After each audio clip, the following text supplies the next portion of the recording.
আজ আমরা দেখতে চলেছি ২০২৪ সালে রিলিজ হয় একটি অসাধারণ মুভি যার নাম হলো সারভাইভ।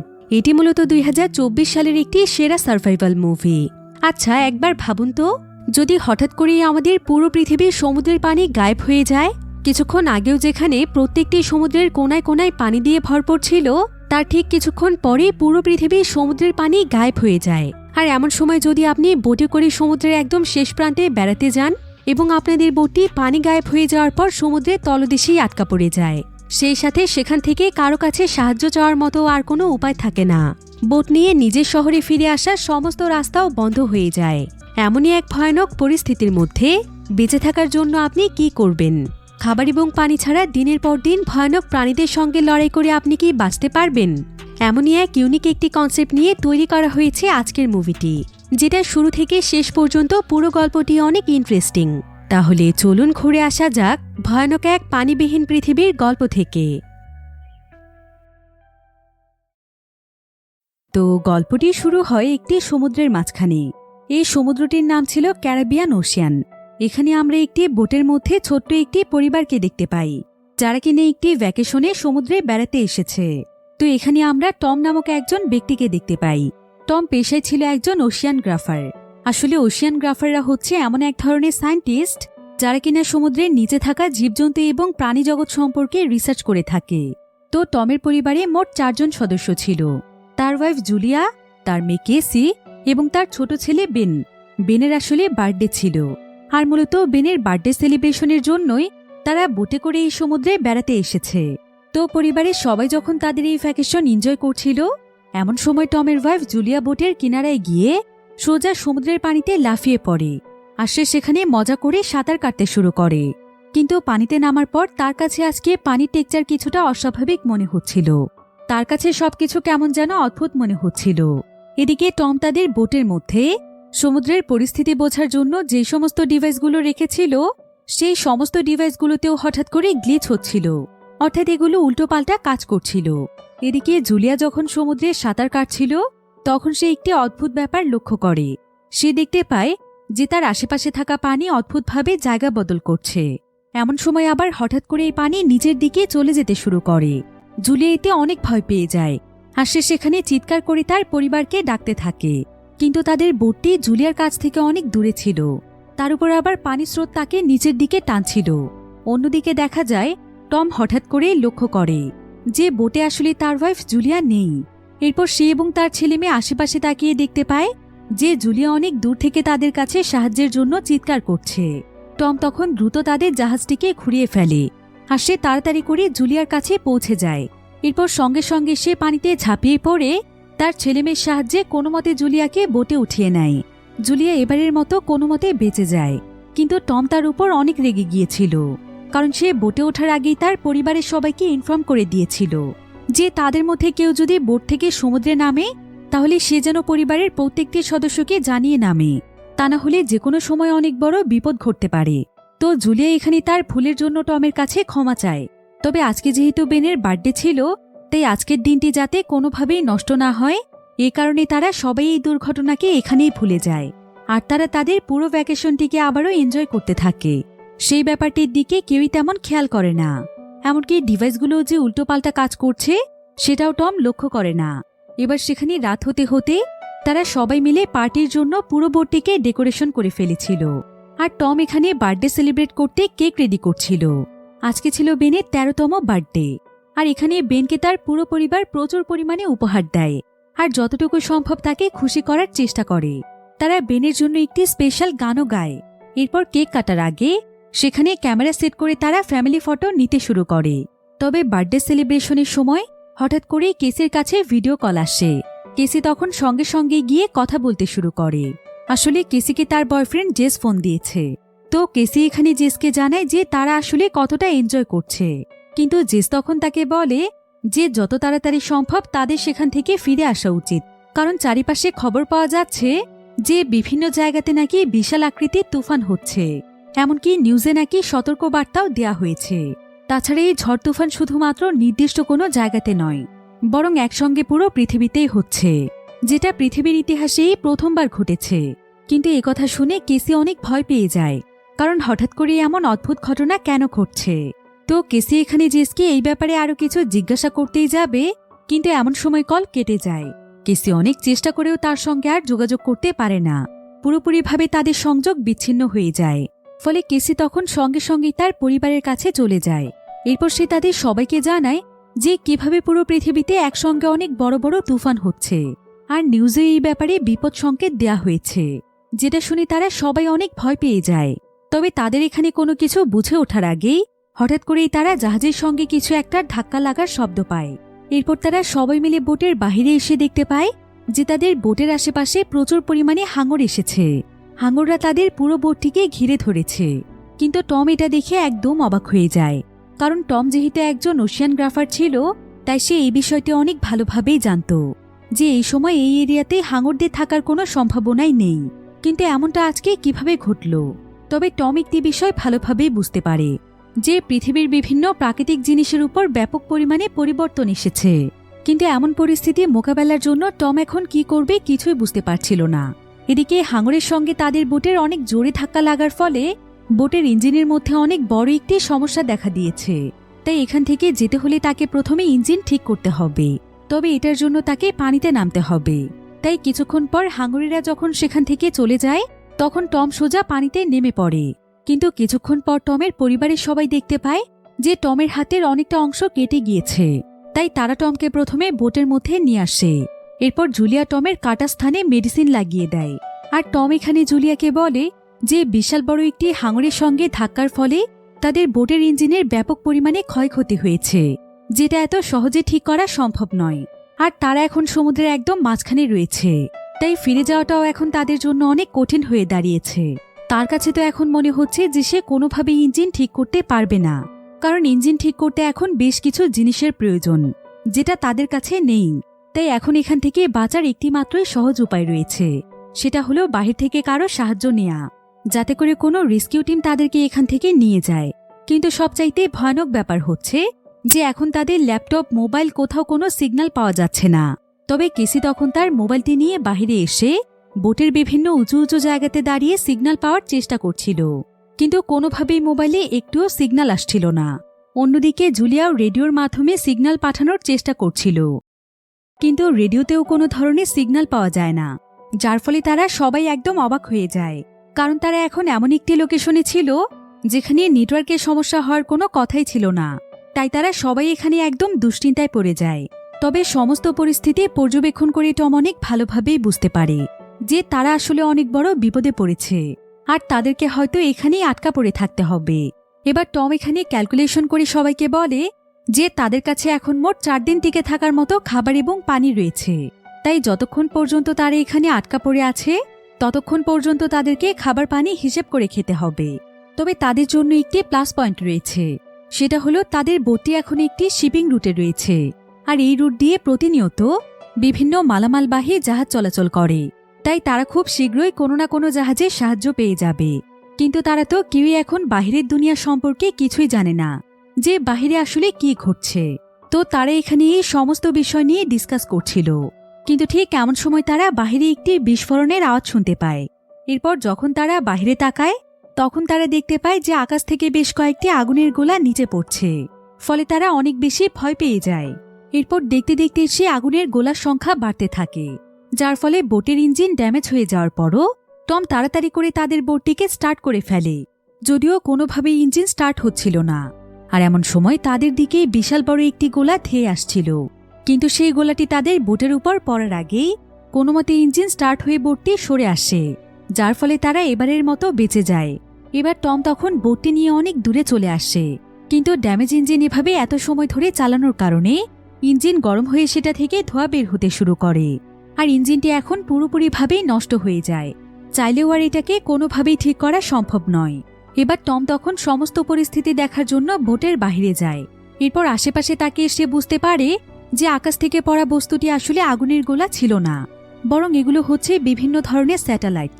আর এই স্যাটেলাইটের কারণেই এখন তাদের ফোন এবং রেডিওতে কোনো সিগন্যাল নেই। কিন্তু হঠাৎ করে আকাশ থেকে এভাবে স্যাটেলাইটগুলো কেন পড়ে গিয়েছে, এই বিষয়টি তারা কেউই বুঝতে পারছিল না। অন্যদিকে দেখা যায় টমের সমুদ্র পরিমাপে যে ডিভাইসটি রয়েছে সেটা হঠাৎ করে প্রচণ্ড স্পিডে ঘুরতে শুরু করেছে। তার মানে বোঝা যাচ্ছে যে সমুদ্রের গতি এখন অনেক দ্রুত চলছে। এবার কিছুক্ষণের মধ্যেই এখানে বিশাল বড় এক তুফান চলে আসে। সেখানে এত জোরে জোরে বাতাস বইতে শুরু করে যে তাদের বোটের অবস্থা একদম খারাপ হয়ে যাচ্ছিল। এমনকি পানির স্রোতের গতি বেড়ে যাওয়ার কারণে তাদের বোটটি এখানে কোনোভাবেই স্থির থাকছিল না, যার ফলে তারা সবাই অনেক ভয় পেয়ে যায়, কারণ বোটটি একবার উল্টে গেলে পুরো বোটটি ডুবে যাবে আর তাদের আশ্রয় নেওয়ার মতো কোনো জায়গায় থাকবে না। এবার টম তার পরিবারকে সুরক্ষিত রাখার জন্য সে কোনোমতে তাদের সবাইকে নিয়ে বোটের উপরের ডেকে চলে যায়। এরপর সে সবার জন্য বোট থেকে লাইফ জ্যাকেট বের করে আর সে দ্রুত সবাইকে সেটা পরিয়ে দেয়, যাতে করে বোট যদি কোনোভাবে ডুবে যায় তাহলে তারা যেন অন্তত পানিতে ভেসে থাকতে পারে। তবে এমন সময় আবার তারা সবাই বুঝতে পারে যে পৃথিবীর গ্র্যাভিটির মধ্যে অদ্ভুত এক ধরনের পরিবর্তন এসেছে, কারণ হঠাৎ করেই তাদের প্রত্যেকের নাক দিয়ে রক্ত বের হচ্ছিল, যেটার মানে হচ্ছে পৃথিবী হয়তো এখন উল্টো দিকে অবস্থান করছে। তারা এই সমস্ত বিষয় নিয়ে অনেক বেশি ভয় পেয়ে যায়। এরপর দেখতে দেখতে কখন যে তারা ঘুমিয়ে পড়েছে তারা নিজেও জানে না, কারণ চোখ খুলেই তারা দেখতে পায় সকাল হয়ে গিয়েছে। বাহির থেকে সূর্যের আলো তাদের বোটের মধ্যে প্রবেশ করেছে। এবার আশেপাশে তাকিয়ে তারা দেখতে পায় যে তাদের বোটের বিভিন্ন জায়গা একদম ভেঙে চুরে নষ্ট হয়ে গিয়েছে। এরপর টম এবং তার পরিবার যখন বোট থেকে বেরিয়ে আসে তখন তারা আশেপাশের পরিস্থিতি দেখে নিজের চোখকেই যেন বিশ্বাস করতে পারছিল না, কারণ তারা এখানে দেখতে পায় যে হঠাৎ করে সমুদ্রের সমস্ত পানি গায়েব হয়ে গিয়েছে। সেই সাথে তাদের বোটটি এখন মাটির উপরে রয়েছে, চারিপাশে এক ফোঁটাও পানি ছিল না। তবে প্রথমে তারা ভাবছিল যে তাদের বোটটি হয়তো তুফানের কারণে কোনো মরুভূমিতে এসে পড়েছে, কিন্তু কিছুক্ষণ লক্ষ্য করেই তারা বুঝতে পারে যে বোটটি এখন যেই মাটির উপর দাঁড়িয়ে আছে সেই মাটিটি আসলে সমুদ্রের নিচেরই মাটি, কারণ মাটির উপরের বিভিন্ন স্থান এখনও ভেজা ছিল। তারা সবাই এখানে ধারণা করে যে গতকাল রাতে পৃথিবীর গ্র্যাভিটি চেঞ্জ হয়ে যাওয়ার ফলে সমুদ্রের সমস্ত পানি হয়তো এক জায়গা থেকে অন্য জায়গাতে চলে গিয়েছে। হয়তো পুরো পৃথিবীর সমুদ্রের পানি মানুষের লোকালয়ে চলে গিয়েছে, যার ফলে হয়তো এখন সমস্ত মানুষই মারা গিয়েছে, পৃথিবীতে আর কেউ বেঁচে নেই। আসলে পৃথিবীর প্রায় 70% অংশেই রয়েছে পানি এবং বাকি সবকিছুই হচ্ছে 30%। আর এই 70% পানি যদি জায়গা বদল করে সেই 30%তে চলে যায় তাহলে পৃথিবীতে মানুষের টিকে থাকার সম্ভাবনা খুবই কম রয়েছে।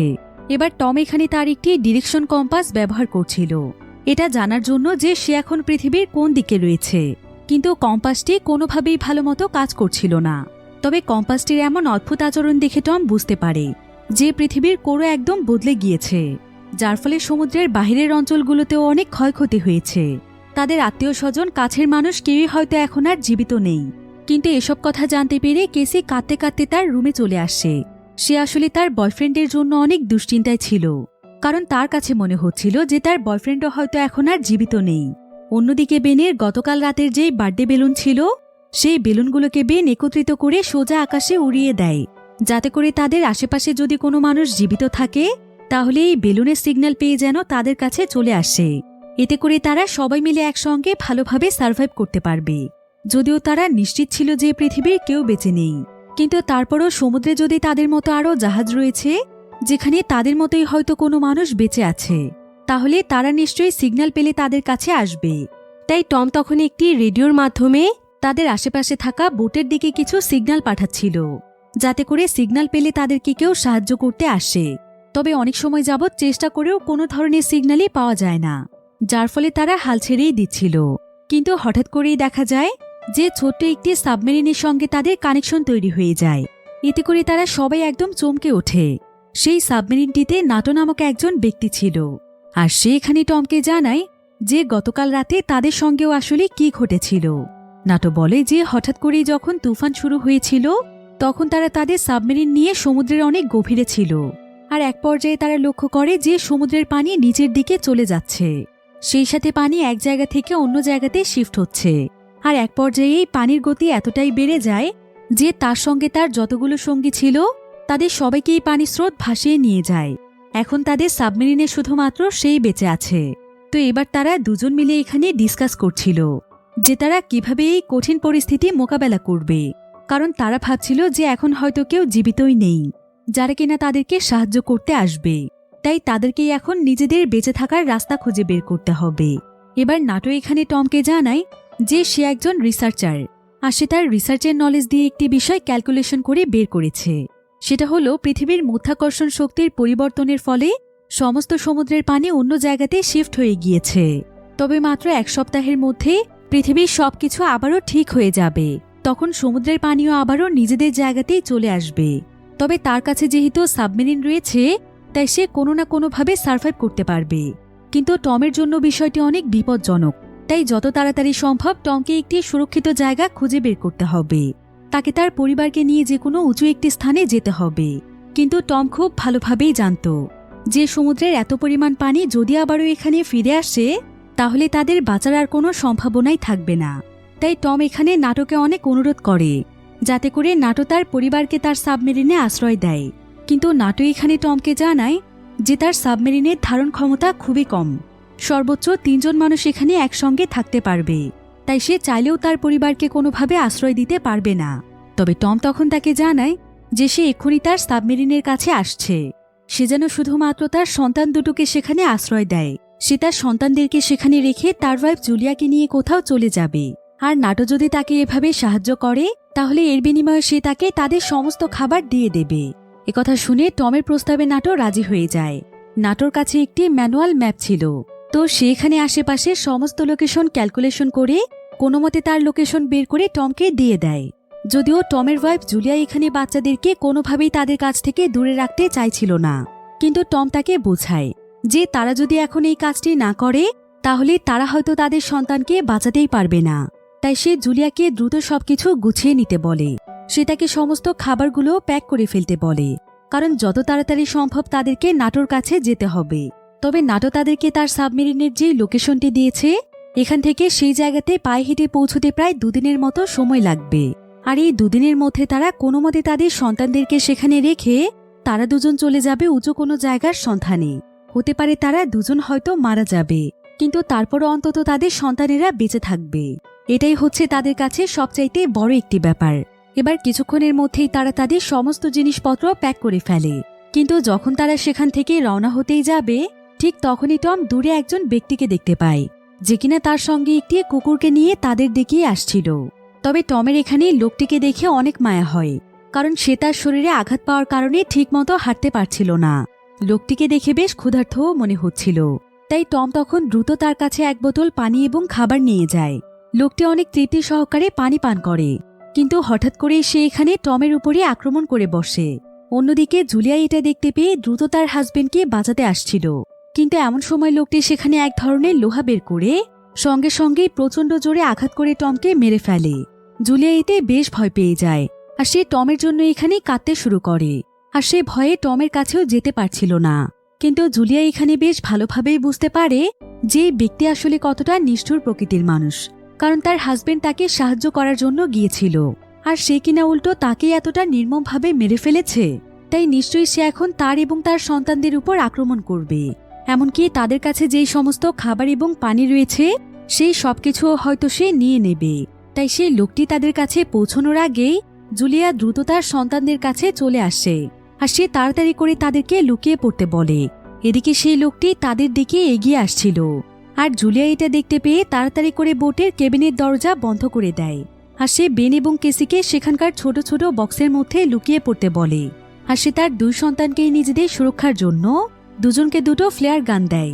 এরপর সে নিজে সেই কেবিন থেকে বেরিয়ে একটি জায়গাতে গিয়ে লুকিয়ে পড়ে, যাতে করে সে সেই ব্যক্তির উপর পেছন থেকে হামলা করতে পারে।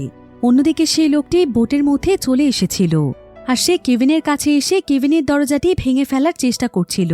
এভাবেই প্রায় একটানা অনেক সময় যাবৎ চেষ্টা করার পর সে কোনোমতে কেবিনের দরজাটি ভেঙে ফেলে। এরপর সে দ্রুত ভেতরে চলে আসে, আর ভেতরে সে কাউকেই দেখতে পায় না। এবার সে মজা করে খাবার খেতে খেতে বোটটি চারিপাশটা দেখছিল, যে বোটের মধ্যে তার প্রয়োজনীয় কি কি জিনিস রয়েছে, যেগুলোর মাধ্যমে সে সার্ভাইভ করতে পারবে। সে বোটটির উপর থেকে নিচ পর্যন্ত একদম ভালোভাবে দেখছিল। অন্যদিকে উপরের ফ্লোরে লুকিয়েছিল জুলিয়া, তার হাতে একটি চাকুও ছিল, আর সে এখানে সুযোগ খুঁজছিল সেই লোকটির উপর হামলা করার। তবে জুলিয়া যখন লোকটির উপর হামলা করতেই যাবে, ঠিক তখনই জুলিয়া ভুল করে সেখানে শব্দ করে ফেলে। যদিও সে সঙ্গে সঙ্গেই আড়ালে চলে যেতে পেরেছিল, কিন্তু ততক্ষণে লোকটি বুঝতে পেরেছিল যে তাকে কেউ একজন ফলো করছে, অর্থাৎ এই বোটটির মধ্যে কেউ রয়েছে। এদিকে জুলিয়া বোটটির মধ্যে থাকা একটি ভাঙা অংশের মাধ্যমে কোনোমতে লুকিয়ে সেই বোট থেকে বাহিরে চলে আসে, আর সে বোটটির নিচে এসে চুপচাপ লুকিয়ে থাকে। এদিকে সেই লোকটি তাকে তন্ন তন্ন করে খুঁজছিল, তবে সে কোথাও তাকে খুঁজে না পেয়ে আবারও সেই বোটের ভেতরে চলে যায়। কিন্তু বোটটিতে যেহেতু জুলিয়ার বাচ্চারা ছিল, তাই কিছুক্ষণ পর জুলিয়া আবারও লোকটিকে মারার জন্য যখনই বোটের ভেতরে প্রবেশ করতেই যাবে, ঠিক তখনই জুলিয়াকে সেই লোকটির কুকুরটি দেখে ফেলে, যার ফলে সে সঙ্গে সঙ্গে সেখানে ভুগতে শুরু করে। এদিকে লোকটি তার কুকুরের আওয়াজ শুনতে পেয়ে যখন বাহিরে আসে, ঠিক তখনই সে দেখতে পায় যে কেউ তার কুকুরটিকে মেরে সেখান থেকে পালিয়ে গিয়েছে। কিন্তু অন্যদিকে দেখা যায় যে জুলিয়া আসলে পালিয়ে যায়নি, সে চুপচাপ বোটটির একদম সামনের অংশে এসেছে। এরপর সে খুব সাবধানে আবারও বোটের মধ্যে উঠে পড়ে, আর সে পরিকল্পনা করতে থাকে যে সে কিভাবে সেই লোকের উপর হামলা করবে। কিন্তু এমন সময় হঠাৎ করে সেই ব্যক্তি জুলিয়ার সামনে চলে আসে, আর সে এখানে উল্টো জুলিয়ার উপর আক্রমণ করে দেয়। এমনকি সে এখানে তাকে মারতে মারতে তার কাছে জানতে চায় যে তাদের কাছে আর কোন কোন প্রয়োজনীয় জিনিস রয়েছে, সেই সমস্ত জিনিস যেন সে এক্ষুনি তাকে বের করে দেয়, তা না হলে সে তাকে মেরে ফেলবে। এদিকে কেসি আড়ালে থেকে এই সমস্ত কিছু দেখছিল, আর সেই লোকটির কথাবার্তা শুনে বুঝতে পেরেছিল যে সে তার মাকে মেরে ফেলবে। তাই সে তখন সাহস করে চুপচাপ সেখান থেকে বের হয়, আর সে খুবই সাবধানতার সাথে লোকটির চেহারার দিকে লক্ষ্য করে তার ফ্লেয়ার গানটি দিয়ে লোকটির চেহারায় শুট করে দেয়, যার ফলে সঙ্গে সঙ্গে লোকটির চোখ নাক সবকিছু একদম জ্বলে যাচ্ছিল। সে তার চোখ দিয়ে আর এখানে কিছুই দেখতে পাচ্ছিল না, যদিও এতে করে সে লোকটিকে প্রতিরোধ করা সম্ভব হয়েছিল, কিন্তু ফ্লেয়ার গানের কারণে বোটের মধ্যে আগুন লেগে যায়।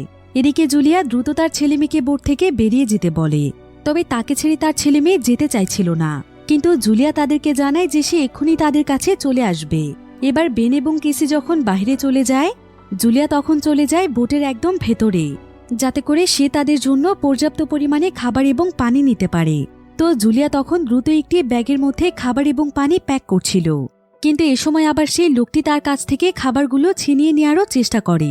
তবে লোকটি এখানে অনেকটাই দুর্বল হয়ে পড়ার কারণে জুলিয়া তাকে ধাক্কা দিয়ে সরিয়ে দেয়। এরপর সে দ্রুত তাদের জন্য পর্যাপ্ত পরিমাণে খাবার প্যাক করে তাড়াতাড়ি করে বোট থেকে বেরিয়ে তার সন্তানদের কাছে চলে আসে। কিন্তু কেসি এবং বেন বাহিরে এসে তার বাবার লাশটি দেখে ফেলে, আর তারা দুই ভাই বোন এখানে তার বাবার লাশটিকে জড়িয়ে ধরে প্রচণ্ড কাঁদতে থাকে। জুলিয়াও এখানে এসে অনেক কাঁদছিল, কিন্তু কিছুক্ষণের মধ্যেই সে নিজেকে সামলে নিয়ে তার সন্তানদেরকে বোঝায়। জুলিয়া তার সন্তানদেরকে বলে যে তার বাবা তাদেরকে বাঁচানোর জন্য অনেক চেষ্টা করেছে, তাই তাদের বাবার জন্য হলেও তাদেরকে বাঁচতে হবে, তাদেরকে দ্রুত এখান থেকে বেরিয়ে পড়তে হবে। এদিকে দেখতে দেখতেই তাদের পুরো জাহাজটি আগুন দিয়ে পুড়ে গিয়েছিল। তবে এমন সময় জুলিয়া দেখতে পায় যে সে লোকটি বোট থেকে বেরিয়ে এসেছে, যেটা দেখে জুলিয়া এবং তার সন্তানেরা খুবই ভয় পেয়ে যায়, আর তারা দ্রুত তাদের জিনিসপত্র নিয়ে সেখান থেকে পালাতে শুরু করে। এদিকে কিছুক্ষণের মধ্যেই তাদের বোটটির ভেতর বিশাল বড় এক বিস্ফোরণ ঘটে। অন্যদিকে জুলিয়া তার বাচ্চাদেরকে নিয়ে দৌড়তে দৌড়তে অনেকটাই দূরে চলে এসেছে। সে তাদেরকে নিয়ে সেদিকে যাচ্ছিল যেদিকে নাটো এবং তার সাবমেরিনটি রয়েছে। তবে টম জুলিয়াকে বলেছিল যে নাটোর কাছে পৌঁছতে তাদের প্রায় 2 দিন সময় লাগবে, তাই জুলিয়া যত তাড়াতাড়ি সম্ভব দ্রুত এগিয়ে যাওয়ার চেষ্টা করছিল। এভাবেই একটানা প্রায় কয়েক ঘন্টা পথ চলার পর তারা তিনজনই অনেক বেশি ক্লান্ত হয়ে পড়েছিল, তাই তারা একটি জায়গাতে এসে থামে, আর তারা আজকের রাতটা সেখানেই কাটানোর সিদ্ধান্ত নেয়। তবে এতটা রাস্তা দৌড়ে দৌড়ে আসার কারণে তাদের তিনজনেরই অনেক বেশি পিপাসা পেয়েছিল। তবে তাদের কাছে যেই পানি ছিল সেটা ছিল হিসেবের, যদিও তারা যেই জায়গাটিতে রয়েছে সেই জায়গার নিচ দিয়ে একটি পানির স্রোত যাচ্ছিল, কিন্তু সেই পানি পান করার উপযোগী ছিল না। এদিকে বেন অনেক বেশি আপসেট হয়ে পড়েছিল, কারণ তার কাছে মনে হচ্ছিল যে তার জন্যই তার বাবা আজকে মারা গিয়েছে, কারণ সেই তার জন্মদিনের বেলুনগুলো আকাশে উড়িয়ে দিয়েছিল যাতে করে কোনো মানুষ সিগন্যাল পেয়ে তাদের কাছে আসতে পারে, আর সেই লোকটিও হয়তো এই বেলুনের মাধ্যমেই তাদের কাছে এসেছে, আর সে তার বাবাকে নির্মমভাবে মেরে ফেলেছে। তাই বেন এখানে নিজেকে কোনোভাবেই ক্ষমা করতে পারছিল না, সে অনেক বেশি ভেঙে পড়েছিল। কিন্তু তার মা এখানে তাকে বোঝায় যে এখানে তার কোনো দোষ নেই, এই সব কিছুই একটি দুর্ঘটনা ছিল, কিন্তু তাদের বাবার শেষ ইচ্ছে ছিল তাদেরকে রক্ষা করার, তাই এখন যেভাবেই হোক তাদেরকে বাঁচতে হবে, তাদেরকে এই ভয়ানক পরিস্থিতি মোকাবেলা করে টিকে থাকতে হবে। এদিকে কেসি তাদের ব্যাগের মধ্যে সেই ম্যাপটি খুঁজে পাচ্ছিল না যেখানে সাবমেরিন পর্যন্ত পৌঁছানোর লোকেশন ছিল। তার মা জুলিয়া তখন তাকে জানায় যে আগুন লেগে যাওয়ার কারণে সেই ম্যাপটি সেখানেই পুড়ে গিয়েছে, যার ফলে সে সেই ম্যাপটিকে তার সঙ্গে আনতে পারেনি। তাই এখন তাদেরকে সেই সাবমেরিন পর্যন্ত পৌঁছতে হয়তো অনেক কষ্ট করতে হবে। আর টম তাকে মৃত্যুর আগে সেই রাস্তার ব্যাপারে কিছু হিন্টস দিয়েছিল, হয়তো সেগুলোর মাধ্যমেই তারা কোনোভাবে সেই সাবমেরিন পর্যন্ত পৌঁছেই যাবে। কিন্তু এমন সময় জুলিয়া উপর থেকে নিচের দিকে তাকিয়ে দেখতে পায় যে সেই লোকটি এখনও তাদের পিছু করছে, আর সে আশেপাশে তাদেরকেই খুঁজছে। কারণ জুলিয়া তার সন্তানদেরকে নিয়ে বোট থেকে পালিয়ে আসার সময় সে তার সঙ্গে করেই সেখানকার সমস্ত খাবার এবং পানিগুলো নিয়ে এসেছে। আর এই খাবার পানিগুলো ছিনিয়ে নেওয়ার জন্যই লোকটি তাদেরকে খুঁজছে। আর এটা দেখতে পেয়ে জুলিয়া তার সন্তানদেরকে নিয়ে খুব সাবধানে লুকিয়ে থাকে। এবার লোকটি সেখান থেকে অনেকটাই দূরে চলে গেলে জুলিয়া দ্রুত তার সন্তানদেরকে নিয়ে সেখান থেকে আবারও রওনা হয়। এরপর তারা প্রায় বেশ কয়েক ঘন্টা যাবৎ হাঁটতে থাকে। প্রচণ্ড গরমের মধ্যে একটানা প্রায় এত সময় ধরে হাঁটার কারণে তারা সবাই অনেক বেশি ক্লান্ত হয়ে পড়েছিল। তাদের শরীরে সামনে এগোনোর সামান্যতম শক্তিটুকুও ছিল না। কিন্তু জুলিয়া কোনো মতে নিজেকে সামলে নিয়ে তার সন্তানদেরকে অনুপ্রাণিত করে, যাতে করে তারা কোনোভাবেই হাল ছেড়ে না দেয়। বাঁচতে হলে তাদেরকে যত তাড়াতাড়ি সম্ভব সাবমেরিন পর্যন্ত পৌঁছতে হবে। তবে এই সম্পূর্ণ রাস্তাগুলো যেহেতু সমুদ্রের নিচের অংশ ছিল, তাই এগুলো মোটেও সমতল ছিল না। এখানে অনেক উঁচু নিচু জায়গা, ছোট বড় পাথর এবং বিভিন্ন জায়গাতে অল্প অল্প পানীয় জমেছিল। তাই তাদের দৌড়তে অনেক কষ্ট হচ্ছিল।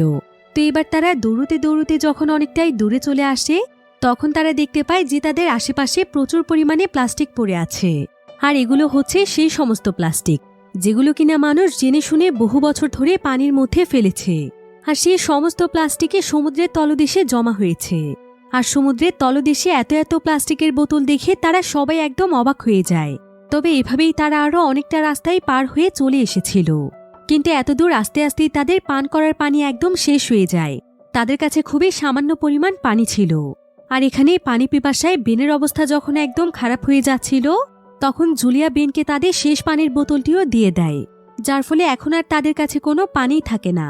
কিন্তু এখানে কেসিও নিজের হাল ছেড়ে দিচ্ছিল। তার শরীরে হাঁটার মতো আর কোনো শক্তিই ছিল না। তাই কেসি এখানে কাঁদতে কাঁদতে বলে যে সে আর এক পাও এগোবে না। কারণ এটার কি কোনো গ্যারান্টি আছে যে তারা সেই জায়গাতে পৌঁছতে পারলে সাবমেরিন পাবে? এমনও তো হতে পারে যে নাটো নামের সেই লোকটি তাদেরকে মিথ্যে বলেছে।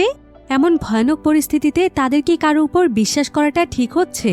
তাছাড়া এখন প্রায় অনেকটা সময়ই পার হয়ে গিয়েছে, ফলে সমুদ্রের পানিরও ফিরে আসার সময় হয়ে গিয়েছে। তাই তারা যা কিছুই করুক না কেন, তাদেরকে যেভাবেই হোক মরতেই হবে। তাদের বাঁচার কোনো উপায় নেই।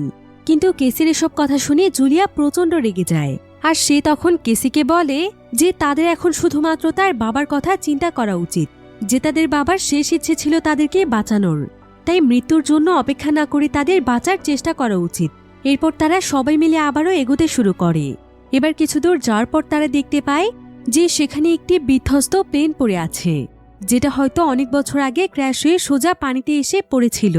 এবার তারা সোজা সেই প্লেনের মধ্যে চলে যায়। তবে প্লেনটি বহু বছর ধরে পানির নিচে থাকার কারণে এর বিভিন্ন অংশে একদম জং ধরে গিয়েছে।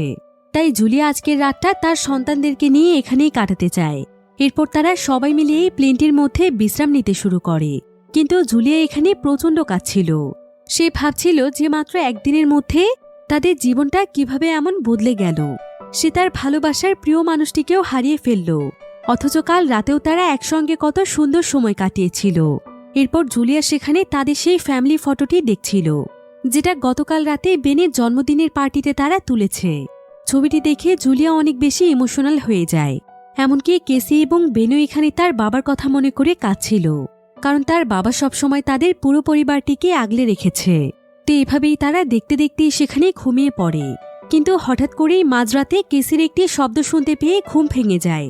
সে আসলে বাহিরে কারো হাঁটা চলার আওয়াজ পেয়েছিল, তাই সে কোনো কিছু চিন্তা না করেই বাহিরে দেখতে আসে। কিন্তু এখানে দেখা যায় যে এখানে সেই লোকটি চলে এসেছে, যে কিনা তাদের বাবাকে মেরে ফেলেছিল। আর কেসি যখন সেখানে দাঁড়িয়েছিল, ঠিক তখনই সেই লোকটি পেছন থেকে কেসির উপর হামলা করতে আসে।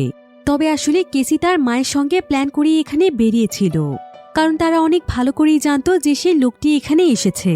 এবার সেই লোকটি এখানে কেসির উপর আক্রমণ করার আগেই কেসির মা জুলিয়াই পেছন থেকে লোকটির উপর হামলা করে দেয়। আর সে তাকে সেখানে খুবই বীভৎসভাবে হত্যা করে এবং সে তার ভালোবাসার মানুষকে হত্যার প্রতিশোধ নেয়। আপাতত তারা তাদের সবচাইতে বড় বিপদ থেকে রক্ষা পেয়েছে। তো এভাবেই দেখতে দেখতে কোনো মতে রাত পেরিয়ে সকাল চলে আসে। এবার কেসি এবং জুলিয়া যখন বাহিরে আসে, তখন তারা দেখতে পায় যে সেই লোকটির লাশটি এখানে আর নেই। এতে তারা দুজনেই অনেকটাই ভয় পেয়ে যায়, কারণ এর মানে হচ্ছে আশেপাশে হয়তো এমন কোনো প্রাণী থাকতে পারে যারা কিনা মূলত উভচর প্রাণী, আর সেই সমস্ত প্রাণীরাই লোকটির লাশটিকে নিয়ে গিয়েছে। তাই তাদেরকেও অনেকটাই সাবধানে থাকতে হবে। এরপর তারা সবাই মিলে কোনোভাবেই সময় নষ্ট না করে আবারও রওনা হয় সেই সাবমেরিন খোঁজার উদ্দেশ্যে।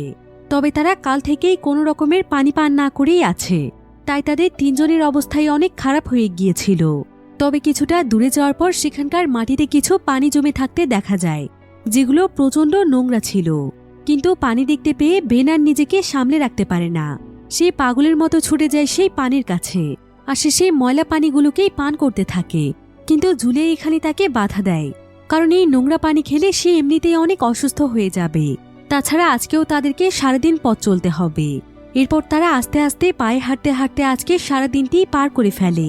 তবে অন্ধকার নামার আগে সেখানকার আশেপাশের যে ময়লা আবর্জনা ছিল সেখান থেকে তারা কিছু বড় বড় প্লাস্টিকের জিনিস কুড়িয়ে নিয়ে আসে, আর সেগুলো দিয়েই তারা আজকে রাত কাটানোর জন্য একটি শেল্টার তৈরি করে ফেলে, যেটা তৈরি করতেও অনেক সময় লেগে যায়। আর তারা যেহেতু অনেক ক্লান্ত ছিল, তাই তারা তিনজনই সেখানেই ঘুমিয়ে পড়ে। তবে কিছুক্ষণ পরেই জুলিয়া বাহিরে অদ্ভুত কিছুর আওয়াজ শুনতে পায়, তাই সে আস্তে আস্তে করে বিষয়টি দেখতে যায়। আর কিছু দূর যাওয়ার পর সে দেখতে পায় যে জায়গাটির আশেপাশে প্রচুর পরিমাণে ভয়ানক কাঁকড়া রয়েছে, যেগুলো খুবই হিংস্র এবং বিষাক্ত ছিল। আর সেই কাঁকড়াগুলোই এখন তাদেরকে চারিদিক থেকে ঘিরে ফেলছে। এটা দেখে জুলিয়া দ্রুত তাদের শেল্টারে এসে তার বাচ্চাদেরকে ওঠায়। এরপর সে তাদেরকে নিয়ে সেখান থেকে দৌড়ে পালানোর চেষ্টা করে।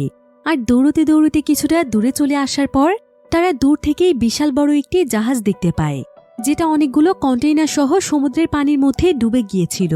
আর সেখানে প্রচুর পরিমাণে কন্টেইনার রয়েছে, যেগুলো মূলত ছিল লোহার তৈরি। তাই তারা সেই কন্টেইনারের মধ্যে আশ্রয় নেওয়ার সিদ্ধান্ত নেয়। কিন্তু সেই কন্টেইনারের কাছে যাওয়ার পর তারা দেখতে পায় যে সেখানে আরও অনেক মানুষই আশ্রয় নিয়েছে। তবে তারা যখন দেখতে পায় যে দূর থেকে প্রচুর পরিমাণে কাঁকড়া তাদের দিকেই ধেয়ে আসছে, তখন তারা জুলিয়াদের আসার আগেই তাদের কন্টেইনারের দরজা বন্ধ করে দেয়। জুলিয়া এবং তার সন্তানেরা অনেক অনুরোধ করার পরেও তারা কোনোভাবেই কন্টেইনারের দরজা খুলছিল না। এদিকে কাঁকড়াগুলো তাদের একদম কাছেই চলে এসেছিল। তাই এখানে কোনো উপায় না পেয়ে তারা দ্রুত সেই কন্টেইনারের উপরেই চড়তে শুরু করে। কিন্তু দুই সন্তানকে ওঠাতে ওঠাতে জুলিয়ার উঠতে অনেকটাই দেরি হয়ে যায়, যার ফলে জুলিয়ার পায়ে একটি বিশাল বড় কাঁকড়া কামড় দিয়ে ফেলেছিল। তবে তারপরও শেষ পর্যন্ত তারা তিনজনই উপরে উঠতে সক্ষম হয়। এদিকে সেই কন্টেইনারটির নিচের দিকে একটি ভাঙা অংশ ছিল, যেটা কন্টেইনারের ভেতরে থাকা কেউই বুঝতে পারেনি, যার ফলে সমস্ত কাঁকড়াগুলো সেই ভাঙা অংশ দিয়ে প্রবেশ করতে শুরু করে। আর কন্টেইনারের ভেতরে যে সমস্ত মানুষেরা আশ্রয় নিয়েছিল, কাঁকড়াগুলো তাদের উপর আক্রমণ শুরু করে। কিন্তু সেই বন্দুকের মাধ্যমে তারা কোনোভাবেই কাঁকড়াগুলোকে প্রতিরোধ করতে পারে না। এদিকে উপর থেকে জুলিয়ারা কন্টেইনারের ভেতরের মানুষদের চিৎকারের আওয়াজ শুনতে পাচ্ছিল, যার ফলে তাদের আর বুঝতে বাকি থাকে না যে কাঁকড়াগুলো কন্টেইনারের ভেতরের মানুষদের উপরও হামলা করেছে। এদিকে দেখা যায় যে সমস্ত কাঁকড়াগুলো এক এক করে সেখানকার প্রত্যেকটি মানুষকেই মেরে ফেলেছে। এদিকে জুলিয়ার কাঁকড়ার মাধ্যমে তার পায়ে যেই ক্ষত তৈরি হয়েছিল, হঠাৎ করে সেখান থেকে প্রচণ্ড ব্লিডিং হচ্ছিল। তাই জুলিয়া তাড়াতাড়ি করে একটি কাপড়ের সাহায্যে তার পাটি ব্যান্ডেজ করে ফেলে। কিন্তু কিছুক্ষণের মধ্যেই সে সেখানে অজ্ঞান হয়ে যায়। এবার কয়েক ঘন্টা পর যখন তার জ্ঞান ফিরে আসে, তখন সে তার পাশে বেন এবং কেসিকে দেখতে পাচ্ছিল না। এমনকি তারা দুজন আশেপাশেও ছিল না, যার ফলে জুলিয়া অনেক ভয় পেয়ে যায়। আর নিচে এখন কোনো কাঁকড়া না থাকার কারণে সে নিচে নেমে পাগলের মতো তার সন্তানদেরকে খুঁজতে শুরু করে। কিন্তু অনেক সময় পরও তাদেরকে না পাওয়ার কারণে সে সেখানে কাঁদতে শুরু করে। তবে এমন সময় সেখানে কেসি এসে দৌড়ে তার মাকে জড়িয়ে ধরে। আর সে এখানে তার মাকে জানায় যে অনেক সময় আগে কাঁকড়াগুলো এখান থেকে চলে গিয়েছিল, তাই তারা দুই ভাই বোন মিলে কন্টেইনারগুলোর মধ্যে খাবার এবং পানি খুঁজতে গিয়েছিল। জুলিয়া যেন তার সন্তানদেরকে দেখে নিজের মাঝে প্রাণ ফিরে পায়। এবার সে একটি লাইটারের সাহায্যে তার ক্ষতস্থানটিকে খুব ভালোভাবে ড্রেসিং করিয়ে ফেলে। এদিকে কেসি এবং বেন সেখানে যেই বন্দুকগুলো পড়েছিল সেগুলো তুলে নিয়ে তারা খুব সুন্দরভাবে রেডি করে ফেলে, যাতে করে সামনে তাদের কোনো বিপদ আসলে এই বন্দুকটিকে কাজে লাগাতে পারে। আর এখানে কাঁকড়ার আক্রমণে যে সমস্ত মানুষেরা মারা গিয়েছিল তাদেরই কিছু খাবার এবং পানি পড়েছিল। জুলিয়া তখন তার সন্তানদেরকে নিয়ে সেই খাবার পানিগুলো খায়, যার ফলে এখন তারা নিজেদের মধ্যে অনেকটাই শক্তি অনুভব করছিল। এরপর জুলিয়া সেখানে থাকা একজন মৃত মানুষের কাছে একটি ছোট রেডিও পায়। আর সেই রেডিওটির মাধ্যমে সে নাটোর সঙ্গে যোগাযোগ করার চেষ্টা করে, এটা জানার জন্য যে তার সাবমেরিনটি এখনও কতটা দূরে রয়েছে। তো সৌভাগ্যবশত জুলিয়া কিছুক্ষণের মধ্যেই নাটোর সিগন্যাল পেয়ে যায়। অন্যদিকে আমরা নাটোকে দেখতে পাই। নাটো এখানে জুলিয়াকে জানায় যে কিছুক্ষণ আগে তার উপরও অনেকগুলো কাকড়া হামলা করে দিয়েছে, যার ফলে তার অবস্থাও খুব বেশি ভালো নয়। তাছাড়া নাটো তাদেরকে আরও একটি খারাপ খবর দেয়। সে জুলিয়াকে জানায় যে সমুদ্রের পানি তো প্রায় 2 দিন পরে ফেরার কথা ছিল, কিন্তু এটা ঘটতে এখন পুরোপুরিভাবে 2 দিন সময় লাগবে না, বরং আর মাত্র 1 ঘন্টার মধ্যেই সমুদ্রের পানি ফিরতে শুরু করবে। আর প্রাকৃতিকভাবে সমুদ্রের প্রাণীরা এগুলো বুঝতে পেরেছে, যার ফলে কাকড়া সহ অন্যান্য প্রাণীরাও সমুদ্রে ফিরতে শুরু করেছে। আর তাই এখন জুলিয়াদের বাঁচতে হলে 1 ঘন্টার মধ্যেই সাবমেরিনের কাছে পৌঁছতে হবে, তা না হলে তারা সবাই ডুবে মারা যাবে। এসব কথা শুনিয়ে জুলিয়া সেখানে কাঁদতে শুরু করে। আর সে নাটোকে বলে যে সে কিভাবে এত অল্প সময়ের মধ্যে তাকে খুঁজে বের করবে। সে তো এখনো বুঝতেই পারছে না যে সে তার কাছ থেকে কত দূরে রয়েছে। এমনকি তাদের কাছে তো এখন কোনো ম্যাপও ছিল না। তারপরও সে তার হাজবেন্ড টমের দেয়া হিন্টস অনুযায়ী 2 দিন যাবৎ হাঁটছে, কিন্তু এখনও সে আশেপাশে সাবমেরিনের কোনো চিহ্ন দেখতে পাচ্ছে না। নাটো তখন তাকে বলে, আপনারা যেহেতু 2 দিন যাবৎ হাঁটছেন, তাহলে আমার মনে হয় আপনারা হয়তো আমার আশেপাশেই রয়েছেন। এবার নাটোর কাছে থাকা একটি বন্দুকে শেষ একটি বুলেট ছিল। নাটো তখন তাদেরকে সিগন্যাল পাঠানোর জন্য সেই বুলেটটি খরচ করে ফেলে। সে উপরের দিকে ফায়ার করলে অনেক দূর থেকে জুলিয়া এবং তার সন্তানেরা এটা দেখতে পায়। ফলে তারা প্রচণ্ড রকমের খুশি হয়ে যায়, কারণ তার মানে তারা সঠিক রাস্তার দিকে এগোচ্ছিল। এবার তারা দ্রুত সেই সাবমেরিনের দিকে যেতে শুরু করে। তারা দৌড়তে দৌড়তে অনেকটাই দূরে চলে আসার পর দূর থেকে তারা একটি ফাঁকা জায়গাতে সাবমেরিনটিকে দেখতে পায়। কিন্তু সেই সাবমেরিন পর্যন্ত পৌঁছানোর জন্য তাদেরকে একটি দেয়াল পার করতে হবে, সেটাও আবার পাথরের তৈরি পাহাড়ের মতো উঁচু একটি দেয়াল, যেটা মূলত সমুদ্রের ঢেউয়ের কারণে সারফেসের উপর তৈরি হয়েছে। তবে সেখানে যাওয়ার আগে কেসি তার মায়ের কাছে জানতে চায় যে তারা 2 ভাই বোন সাবমেরিনে চলে গেলে তার কি হবে, কারণ কেসি খুব ভালো করেই জানে যে সে সাবমেরিনটিতে মাত্র 3 জন মানুষই থাকতে পারবে। তাছাড়া এখানে পানি আসতেও খুবই অল্প সময় বাকি, তাই এইটুকু সময়ের মধ্যে তার মা কোথায় যাবে।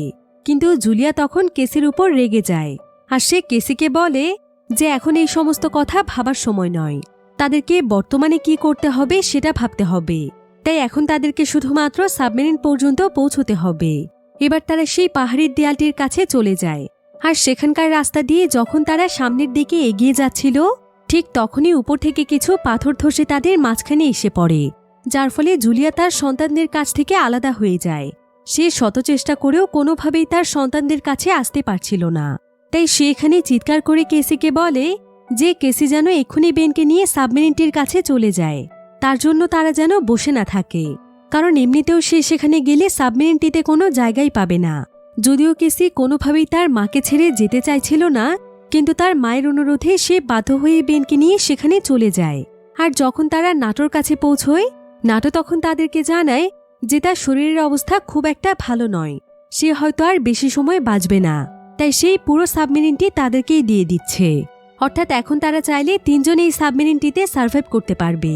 একথা শুনে কেসি আর সেখানে এক মুহূর্তের জন্য দেরি করে না। সে দৌড়তে দৌড়তে সোজা চলে যায় তার মায়ের কাছে, কারণ এখন তারা 3 জনই একসঙ্গে সার্ভাইভ করতে পারবে। তবে অন্যদিকে দেখা যায় যে জুলিয়ার দিকে প্রচুর পরিমাণে কাকড়া ধেয়ে আসছিল, যেগুলো কিনা সেই পাথরের পাহাড়ের মধ্যে লুকিয়েছিল। আর জুলিয়া এখানে তার কাছে থাকা বন্দুকের সাহায্যে কাকড়াগুলোকে মেরে ফেলার চেষ্টা করছিল। তবে ঠিক এমন সময় সেখানে তার মেয়ে কেসি চলে আসে, আর কেসি কোনো মতে তার মাকে সেখান থেকে টেনে উপরে নিয়ে আসে। এরপর তারা দৌড়ে সাবমেরিনের দিকে যেতে শুরু করে, কিন্তু ততক্ষণে সেই কাকড়াগুলো তাদের পেছনে লেগে গিয়েছিল। তবে তারপরও তারা কোনো মতে গিয়ে সোজা সাবমেরিনটির উপরে উঠে পড়ে। কিন্তু অন্যদিকে দেখা যায় যে তাদের দিকে বিশাল বড় সমুদ্রের ঢেউ ধেয়ে আসছে, অর্থাৎ সমুদ্রের পানি আবারও ফিরতে শুরু করেছে। ফলে তারা সবাই প্রচণ্ড ভয় পেয়ে যায়, আর তারা যত তাড়াতাড়ি সম্ভব কোনো মতে সাবমেরিনটির মধ্যে ঢুকে পড়ে। তবে ততক্ষণে সমুদ্রের পানি তাদের পুরো সাবমেরিনটিকে গ্রাস করে ফেলে, আর সমুদ্রের পানির বিশাল বড় ধাক্কায় তারা 3 জনই সেখানে অজ্ঞান হয়ে যায়। এবার প্রায় কয়েক ঘন্টার সময় পার হওয়ার পর তাদের জ্ঞান ফিরে আসে। তবে ততক্ষণে তাদের সাবমেরিনটি ভাসতে ভাসতে সমুদ্রের পানি থেকে একটি উপকূলে চলে এসেছিল। এবার তারা 3 জনই বাহিরে বেরিয়ে দেখতে পায় যে তারা আসলে মানুষের বসবাসকারী একটি শহরে এসেছে, যেটা কিনা এখন সমুদ্রের পানির কারণে পুরোপুরিভাবে ধ্বংস হয়ে গিয়েছে। দূর দূরান্ত পর্যন্ত কোনো মানুষ ছিল না, চারিদিকে শুধু শহরের ধ্বংসস্তূপ পড়েছিল। কিন্তু তারপরও তারা 3 জন আজকে অনেক খুশি, কারণ তারা শেষ পর্যন্ত তাদের বাবার ইচ্ছে পূরণ করতে পেরেছে। অবশেষে তারা বেঁচে ফিরতে পেরেছে, আর এখন তারা এই ধ্বংসাত্মক পৃথিবীতে একসঙ্গেই সার্ভাইভ করবে। তবে তারা একটি বিষয় খুব ভালোভাবেই বুঝতে পারছে যে নিশ্চয়ই তাদের মতো আশেপাশে আরও অনেক সার্ভাইভার্সরা রয়েছে। তাই তাদের সবার মন থেকেই বিশ্বাস ছিল যে তারা সবাই মিলে একদিন আবারও পৃথিবীকে ঠিক করে ফেলবে। তারা একসঙ্গে গড়ে তুলবে আরও এক নতুন পৃথিবী। এমনই একটি থ্রিলিং এন্ডিংয়ের মাধ্যমে গল্পটি এখানেই শেষ হয়ে যায়।